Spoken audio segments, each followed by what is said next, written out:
naraboroheye nanje nta kundi nimba ibyo twagwaniye muri CNDD-FDD ari byo nawe wagwanira nk'ubu yo duhuye cyane ko ariyumvira mu mutima iwe nta kantu yumva kamuzibura oyambwira okay iyi ni Burundi News TV wawurinde nakumenye sangwa kaze inshuti banywanyi bacu turasubiye kubamwiriwe canke mwaramutse bivanye naho muherereye kuri mwe mwese mwumviriza ibiganiro byacu muherereye irya nino ku migabane y'amakungu ya kure abatwumviriza muherereye irya nino mu karere k'ibiyaga binini eka namwe mwese muri ko mwumviriza ibiganiro byacu muherereye irya nino ku makomine atandukanye y'igihugu cacu c'u Burundi turi kwigenekerezo rya 20 mu kakaro umwaka wa 2023 tukaba tugarutse kugira tubashitse ko amakuru akomeye cyane avugwa hirya nino ngaha mu gihugu cacu c'u Burundi ingingo nkuru ziza kugira ibiganiro vyacu katuzitangurire ku makuru akomeye cyane ahejeje kudushikira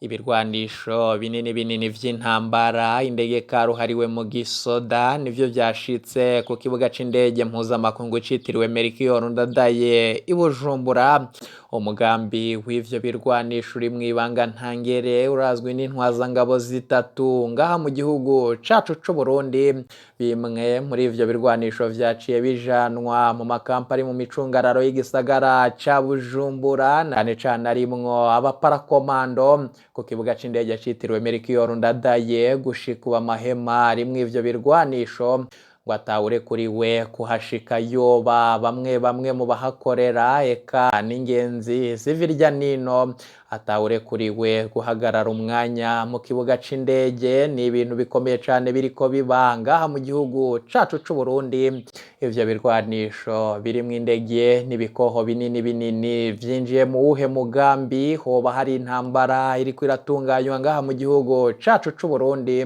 hari umwe mu butegetsi bwa Gitega yaduhaye ikiganiro ku mugambi w'ivyo birwanisho n'ibitegerezwa gushika ngaha mu gihugu cacu c'u Burundi ko biruko mu nyuma zuko mu yandi makuru adushikira Pascal Nyabenda wahora arongoye umugambi uri ku butegetsi wa CNDD-FDD mu mwaka wa 2015 kuri ubu ngubu vya vyahejeje kumenyekana yuko yobagira tembagaze ubutegetsi yobagiye gushikanwa mwibohera gasanga General Bunyoni wahora ari umushikiranganje wa mbere ngaha mu gihugu cacu c'u Burundi nkuko vyagiye biravugwa ko n'abatari bakeyi hari amakuru akomeye cyane yahejeje kudushikira ava kuba hafi mu butegetsi bwa Gitega nayo turaza kuyagushitsa ko idonido mu nyuma zuko hayeri igihe kitari gitoyi hari agacereri gakomeye cyane ku baryango ba General Guillaume Bunyoni kuri ubu noneho Darirene Bunyoni yasubiye kuvyutsa umugambi wiwe wo kuburanira umuvyeyi amuvyara ni mu nyuma zuko hari abatari bakeye bariko bagiriza Pacifique nini nahazwe kwari wariko arakoresha urwo rukuta rwa Twitter nkuko yavyagirijwe mu minsi heze ninda ariko arakoresha urwo rukuta Darirene Bunyoni we ubwiwe yagize ica bivuze ko navyo uraza kuvyumviriza mwidonido ry'amakuru yacu twarababwiye umugambi ukomeye cyane wo kwimurira General Guillaume Bunyoni mwibohero rya Gitega hari abatari bakeye mwibaza uko yo bamerewe abamenyesha makuru bacu bagendeye ibohero rya Gitega baratuzanira makuru yose nayo muraza kuyumviriza idonido umugambi wo kugandagura umukuru w'igihugu nyene cubahiro General Major Everson Ndayishimiye watangizwa na General Guillaume Bunyoni ngo kuri ubu racabandanya hari abategetsi bashika kuri 5 vyahejeje kumenyekana ko bari mw'uwo mugambi bategetsi ni bandi co womenya co nuko hari abakomeye mu gisoda eka n'abakora mu biro vy'umukuru w'igihugu vyo babifise aho bihurira n'urya mugambi w'ibirwanisho twababwiye canke se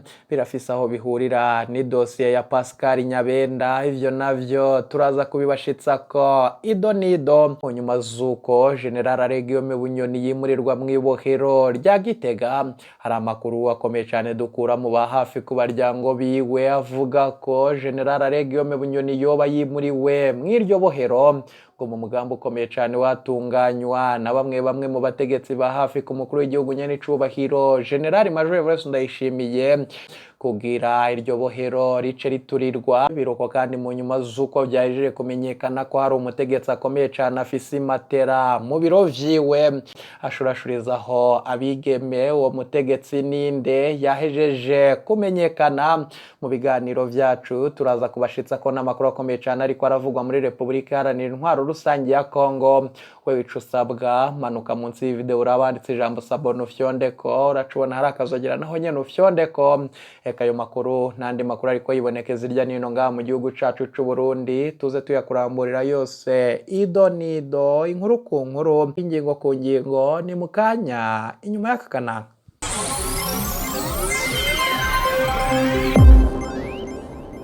Eka nsubire ndabaye kaze mu makuru n'ibiganiro vyacu vy'uno munsi. Ndabakengurukire cyane mwe mwese mwahejeje gufyonda sabone. Kuba tarabikora ndabasabe kumanuka munsi y'video muraba hari ijambo sabone mu fyondeko, muraca mubona hari akazogera naho nyene mu fyondeko.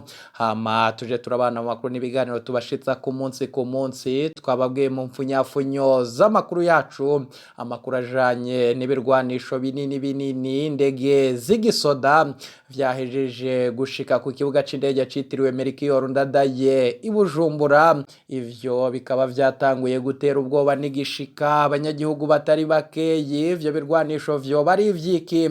Izo ndege zo nizo kurwana iyihe ntambara? Ayo makuru turaza kuyabashitsako ido nido. Twababwiye kandi ku kijanye n'ubwoba buri mu baryango buwahora ari umushikiranganje wa mbere General Guillaume Bunyoni, bijanye nuko hoba hari umugambi ukomeye cyane wo guturira iryo bohero. Bamenyesha amakuru bacu bagiranye ikiganiro n'umwigeme Darirene Bunyoni avana ko ivyo abantu batari bakeyi bibazaga kubijanye n'uriko arakoresha urukuta rwiwe rwa Twitter, na cane ko mu minsi heze hari abatari bakeyi bagirizaga Pacifique Nininahazwe kuba ari wariko arakoresha urwo rukuta.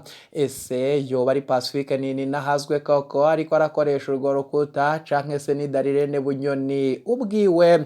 Eka imbere yuko tubashitsa ko ayo makuru yose ido nido, tutangurire kuyavuga irya nino mu bisata bitandukanye. Ayo no munsi turayatangurira ku makuru akomeye cyane ahejeje kudushikira ariko aravugwa ku bijanye n'ubwicanyi mu ntara ya Gitega. Gushika ubu amakuru akomeye cyane ahejeje kudushikira nuko Melchiade Hakizimana w'imyaka 35 vyahejeje kumenyekana ko yagandaguwe. Iciziga kiwe catowe kuri uyu w'Imana ku kibuga c'indege ca Magarama mu burengero bw'igisagara ca Gitega. Hari uwundi kandi vyahejeje kumenyekana ko nawe yagandaguwe. Uwo ni Fabrice Havyarimana w'imyaka 24. Uwo nawe yari yarayaciwe ibihimba vyiwe vyirondoka vyabereye ku mutumba wa Rutegama muri iyo komine ya Gitega. Gushika ubu amakuru adushikira ava mu gipolisi nuko abantu 6 bahagaritswe ku mvo z'amatohoza. Nayo mu ntara ya Kayanza ubuzima butoroshe kubera ikena ry'umuyaga nkuba haheze indwi utaboneka. Abanyagihugu bakora akazi gakenera umuyaga nkuba bararengewe, barasaba abategetsi gutora umuti wihuta. Eka noneho tubabwire ku makuru akomeye cyane twababwiye mu mfunyafunyo z'amakuru yacu. Turayatangurira ku makuru ajanye n'ivyo wahora ari umushikiranganje wa mbere General Guillaume Bunyoni. Hafi y'igihe c'isaha 9:30 niho uwo munyororo yashitse mw'ibohero rikuru rya Gitega, akaba yashikanywe n'ikamyoneti y'igipolisi yuzuye abapolisi benshi cyane bafise ibirwanisho vyinshi. Iyindi kamyoneti yari icungereye iyo ya mbere yari yuzuye abapolisi nabo nyene bafise ibirwanisho. Amasaha make imbere yuko uwo mushitsi ashikanwa mw'ibohero ryo ku mugwa mukuru wa politiki, inzu yashikanywemo yari yagenduwe cane. Ubwa nyuma abategetsi bakuru mu gipolisi bari bahari, hagabanijwe abinjira n'abasohoka. Ubwo amasoko yacu mu butungane atashoboye kwivuga amazina kuko atemerewe kuvuga kubimenyesha amakuru. Uwahora arongoye ikambi ijejwe kugwanya imigumuko Colonel de Police Desire Uwamahoro ategerezwa nawe nyene gushirwa muri ico gice cibohero co kimwe n'uwahoza mutwara nawe nyene apfungiwe Gitega. Inzu yashikiyemwo yatanguye kubakwa mu ntango z'ukwa gatanu guheze, aho abo bagabo ko ari babiri barungikwa mu ibohero rikuru n'ivyumba bibiri, kimwe gifise imetero 4 kuri 4, impome z'amatafari, impome z'isantimetero, impome za santimetero 50, ubwiherero impome za santimetero 50, ubuzu bwa surwumwe n'ubwogero bikaba bibiri imbere. Muri ivyo vyumba abakozi b'ikigo ca leta Obuha nibo bubatse ivyo vyumba, bakagendurwa na General de Brigade de Police Emmanuel Ndayiziga, umukuru w'ibiro vy'igendereza. Imbere y'ivyo vyumba hari ikibuga co gukinirako no kwidagadura c'imetero 8 kuri 6. Ivyo vyumba bibiri hamwe n'ivyo bibuga vyubakishijwe amabuye n'inkingi nini. Icumba ca kabiri ubu kibamwo abapolisi bajejwe gucungera Bunyoni ngo ntatoroke, niko umwe muri abo bacungera umutekano wa Bunyoni yiganiye umumenyesha makuru wacu mu ndwi iheze. Ubutungane bwatangaje ko bubandanya kurondera ko bwotora ibindi birego vyagirizwa Bunyoni mu gihe akurikiranwa ku caha co guhungabanya umutekano w'igihugu, guhungabanya ubutunzi bw'igihugu no kugomba gukoresha ubutegetsi bw'igihugu mu nyungu ziwe, hongera ko gutunga ibirwanisha atabifitiye uruhusha no gutuka umukuru w'igihugu we yahoze ari umushikiranganje wa mbere ashobora gupfungwa imyaka 30. Ibohero rya Gitega yarungitswemwo kuri uyu wa kabiri ririmwo abagerageje gutembagaza ubutegetsi n'abatavuga rumwe n'umugambwe uri ku butegetsi, biyamirije ikiringo cindi ciyamirijwe c'umuhisi umukuru w'igihugu Petero Nkurunziza mu mwaka wa 2015. Mu ntango za ndamukiza guheze, Human Rights Watch yasavye abategetsi b'u Burundi ko hocibwa urubanza rudahengamye kandi abarorezi mvamakungu bakahashika kugira ngo agateka ka Bunyoni kubahirizwe. Kandi uwo yahoze ari umugwanya ari mu bihano vya Amerika yabogojwe mu mabanga n'umukuru w'igihugu Evariste Ndayishimiye mu ntango za Nyakanga umwaka wa 2022. Kuri ubu ngubu kandi imigenderanire n'ayandi makungu iri hagati y'igihugu cacu c'u Burundi n'igihugu cibanyi c'u Rwanda yoba iriko iragenda inagurwa buke buke. Umutambukanyi w'umukuru w'igihugu c'u Burundi nyene icubahiro Angeline Ndayishimiye yagendeye igihugu cibanyi bikigora uwo bubakanye kukigendera. U Rwanda ruriko rurakira kuva kuri uyu wa mbere inama mpuzamakungu yiswe Women Deliver ivuga kukunganisha ibitsina. Umwe mu batumire udasanzwe n'umutambukanyi w'umukuru w'igihugu c'u Burundi, igihugu cahora ari umwansi w'u Burundi. Twababwiye mu mfunyafunyo z'amakuru yacu amakuru akomeye cane ajanye nuko Darirene Bunyoni, umwigeme wa General Bunyoni, ku rukuta rwiwe rwa Twitter, Darirene Bunyoni yasubiriye kwiyamiriza igipfungu kiranga ibikorerwa umuvyeyi wiwe, aho yakuwe ejo bundi mw'ibohero rya Ngozi akajanwa mw'ibohero rya Gitega, umuryango wiwe utabimenyeshejwe. Darirene Bunyoni avuga ko umuryango wiwe utewe umutima uhagaze n'ikibazo c'umutekano wa General Bunyoni, eka ngo amagara yiwe n'ingene agiye kubaho. Darirene Bunyoni arangiza avuga ko atarwego na rumwe rw'igihugu rukwiriye kwiganzirwa n'umuntu umwe. Ati kimenyamenya ni kano kajagari gasigaye kiganje mu gihugu canke se chaos total de la guerre se trouve le pays aujourd'hui. Darirene Bunyoni ntiyatomoye uwo muntu ariko ariganzira wenyene inzego z'igihugu. Mu bundi butumwa bugufi yanditse nijoro, Darirene Bunyoni aremeza ko amagara y'umuvyeyi wiwe yasinzikaye mu minsi iheze, agatinya ko kumwimurira Igitega biri mu ntumbero yo kumubuza urubanza rwo kumugaragaro, mbere bikaba binyegeje umugambi mubi cane. Nayo kubijanye n'urukuta rwiwe vyanagiye vyagirizwa Pacifique Nininahazwe kuba ari we yoba akoresha urwo rukuta rwiwe rwa Twitter. Uwo Darirene Bunyoni yari yuguruye muri ndamukiza mu mwaka wa 2023 mu gihe havugwaga ivyifatwa ry'umuvyeyi wiwe yarukoresheje kugeza ku igenekerezo ry'13 Rusama mu mwaka wa 2023 imbere yo kurwugara ku rukuta rwiwe yari yibukije Perezida Evariste Ndayishimiye ko atari we yari yizewe ubwa mbere ngo yitoze mu mwaka wa 2020 ko ahubwo wari wizewe yari Pascal Nyabenda kubwiwe ngo ivyari ko biba bifatiye ku bwoba bwa nyenicubahiro General Major Evariste Ndayishimiye ko ashobora kutaba umukandida mwaka wa 2027 akabivuga afatiye ku kungene nyenicubahiro General Major Evariste Ndayishimiye yananiwe kubogora ubutunzi bw'igihugu.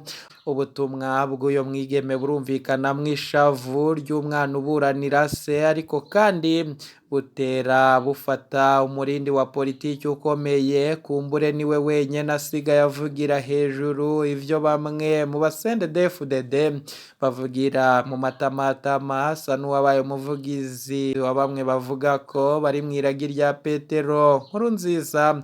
Ubutumwa bwa Darirene Bunyoni busomwa cyane ku mbuga hwaniro, nayo mu yandi makuru akomeye cyane twababwiye, na cyane ajanye n'agateka kazina muntu ngaha mu gihugu cacu c'u Burundi.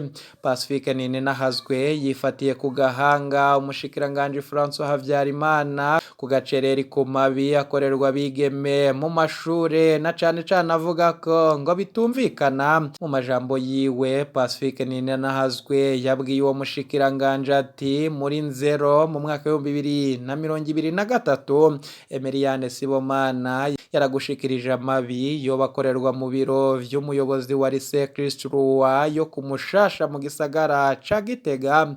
Yarakubwiye ingene abanyeshure babigeme bashurashuzwa mu biro vy'umuyobozi. Yarakubwiye ko muri ivyo biro hariyo imatera ikorerwa kwayo mabi, ntaco wakoze ngo upfumuja kuraba ko iyo matera iriyo. Mu nyuma Emiliane Sibomana niwe yahagaritswe, none aherutse gucirwa igihano co gupfungwa imyaka 5. Ntaco wavuze muri ntwarane mu mwaka wa 2023 umunyeshure Christella Ndayishimiye wa Lycée Communale Mugendo muri komine Ntega yaratabaje ko yarabangamiwe n'umuyobozi w'ishure Oscar Nemeyimana. Muri Ruheshi uyu munyeshure yarandikiye Buramatari atabaza ko umutekano wiwe ubangamiwe kubera yitwariye umuyobozi w'ishure. Mu nyuma yarafashwe arapfungwa, mbere haduka kumwagiriza ko yivye ikibazo.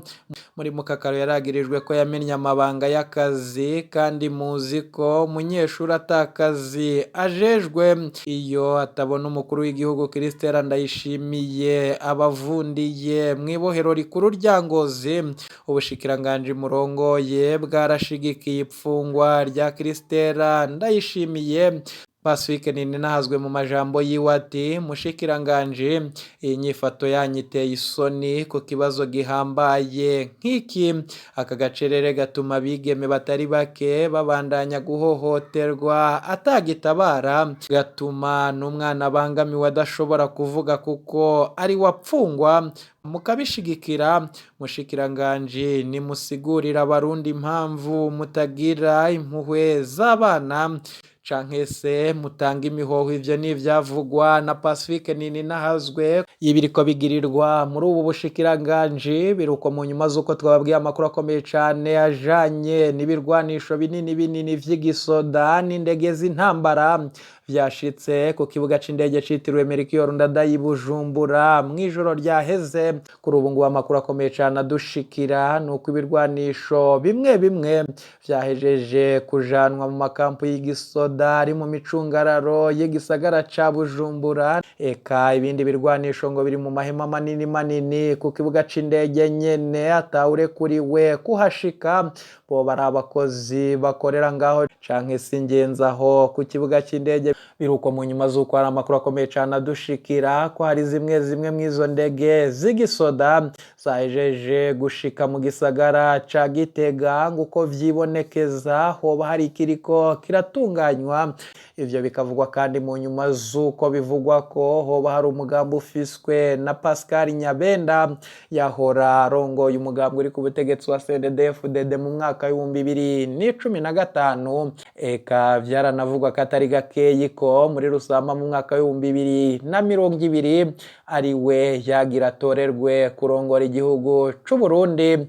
Kuri ubu ngubu bikaba bivugwa ko yoba afise umugambi wo gutembagaza ubutegetsi. Eka yoba ari mu mugambi umwe na Bunyoni, yoba nawe ategerejwe mw'ibohero rya Gitega.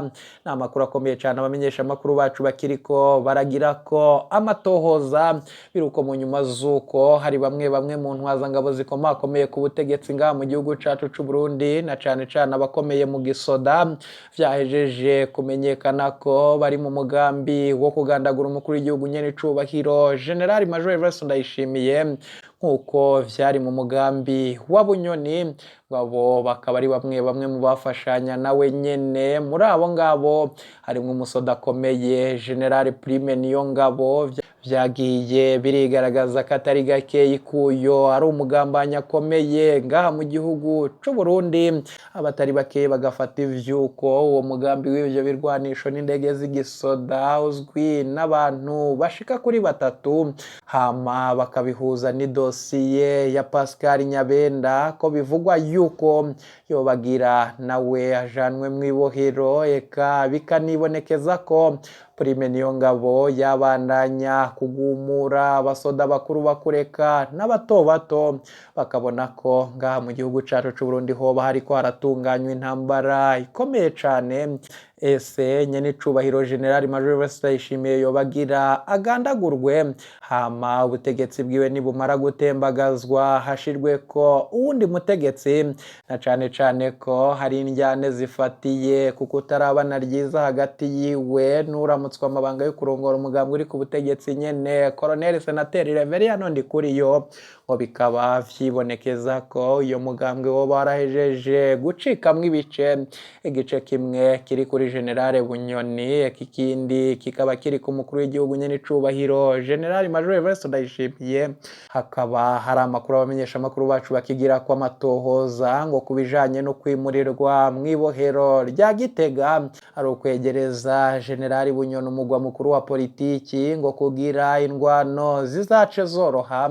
Ni mu nyuma z'uko hari amakuru akomeye cyane adushikira avuga yuko hoba hari umugambi ukomeye cyane wo guturira ibohero rya Gitega muri iyi ndwi. Ibyo byose bikaba biri mu mugambi ukomeye cyane wo kugandagura uwahora ari umushikiranganje wa mbere ngaha mu gihugu cacu c'u Burundi General Guillaume Bunyoni. Amakuru akomeye cyane adushikira ava mu baryango ba General Bunyoni akavuga ko ngo hari bamwe mu bacungerera ibohero rya Gitega bahejeje kubarungikira amakuru ko hari umugambi wo guturira iryo bohero. Uwo mugambi ukaba utegekanijwe kuba mu mpera z'iyi ndwi. Ese General Bunyoni yoba agiye kugandagurwa turiwe mw'ibohero rya Gitega, canke se ni umugambi ukomeye cyane wo kumwegereza umugwa mukuru wa politiki nk'uko biri kuvugwa n'abatari bakeye? Ivyo byose abamenyesha amakuru bacu bariko barabigira ko amatohoza, bizagenda bidushikira tuzabibashitsa ko vyose ido nido nayo mu makuru avugwa mu karere k'ibiyaga binini. Nuko intambara yo yibandanya mu buseruko bwa Repubulika Iharanira Intwaro Rusangi ya Kongo. Gushika ubu amakuru adushikira nuko igisoda ca leta FARDC kiriko kirashwiragiza abarwanyi b'umurwi wa M23, eka n'abarwanyi ba ADF NALU nabo bariko barafatwa. Ivyo ngo bikaba vyibonekeza ko Repubulika Iharanira Intwaro Rusangi ya Kongo yo biriko iragaragaza intsinzi ku rubuga rw'intambara. Ni mu nyuma z'uko hari amakuru akomeye cyane avuga ko abarwanyi b'umurwi wa M23 bo bariko bikura mu bice bafata, ngo bikaba ari ku mugambi ukomeye cyane wo gusubira kwegeranya inguvu kugira batanguze indwano zikomeye cyane. Hari n'abandi kandi bavuga ko bimwe mu bihugu vyaterera uwo murwi urwana vyakuyemwo intererano yavyo, ngo ivyo bikaba ari vyo biriko biraca intege uwo murwi wa M23. Ni amakuru akomeye cane adushikira, abamenyesha amakuru bacu bari mw'ivyo bice barabandanya kubakurikiranira amakuru, ibizadushikira tuzabibashitsa ko vyose ido nido. Wewe ico usabwa ni ukumanuka munsi y'ivideo ukaraba hari ijambo sabone ugafyondako, uracubona hari akazogera naho nyene ufyondeko, hama tuje turabana mu makuru n'ibiganiro tubashitsa ku munsi ku munsi. Katubakengurukira inshuti banywanyi twabanye mw'ibiganiro vyo kwirigenekerezo. Wewe ico usabwa ni ukumanuka munsi y'ivideo ukaraba hari ijambo sabone ugafyondako, uracubona hari akazogera naho nyene ufyondeko, hama tuje turabana mu makuru n'ibiganiro tubashitsa ku munsi ku munsi. Ntimuje kure, ibiganiro vyacu nakagaruka. Iyi ni Burundi News TV.